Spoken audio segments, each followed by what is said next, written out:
Всем большой привет, меня зовут Инесса Пирогова. Подписывайтесь на канал и нажимайте на колокольчик, чтобы не пропустить новые видео. Сегодня хочу с вами поделиться рецептом ленинградского печенья. Готовится быстро и легко. Получается очень легким по весу, поэтому его много. И на вкус хрустящее, тающее во рту. Из указанного количества ингредиентов получается около 500 граммов печенья. Меланж – это те же яйца без скорлупы, имеющие однородную консистенцию. Его можно замораживать, хранить до 28 дней в морозилке и использовать по мере надобности. Меланж удобен тем, что можно взять любое нужное по весу количество яичной массы. Я взяла 3 яйца, и они оказались практически нужного веса. Яйца взбиваем с сахарной пудрой 185 граммов до увеличения массы в объеме в 3 раза. Добавляем порциями 210 граммов муки.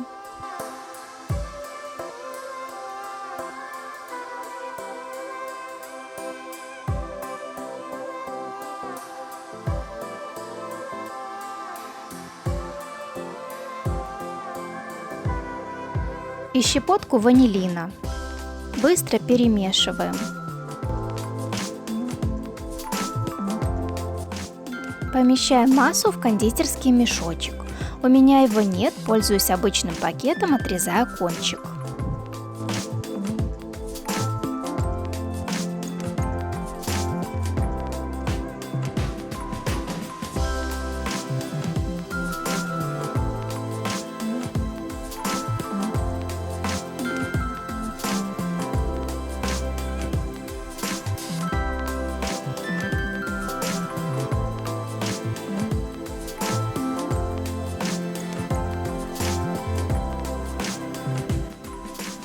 Отсаживаем тесто на противень, застеленный бумагой для выпечки.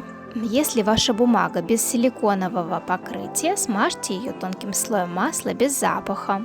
Маленькие лепешечки должны быть размером не более 2-рублевой монеты. Я сделала немного больше.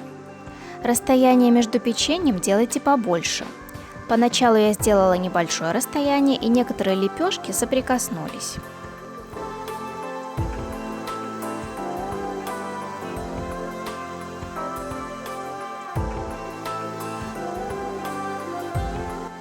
Посыпаем лепешечки сахаром. Не бойтесь, если сахар попал мимо, сгореть он не успеет.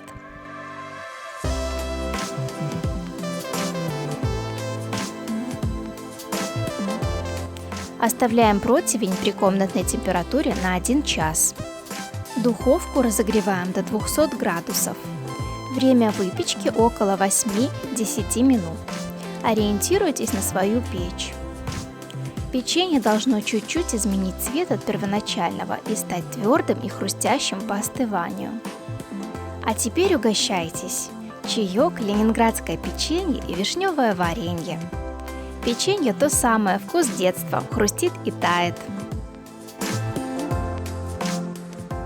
Если вам понравился рецепт, ставьте лайк, подписывайтесь на канал и нажимайте на колокольчик, чтобы не пропустить новые видео. Также рекомендую посмотреть другие рецепты на моем канале. Пока-пока!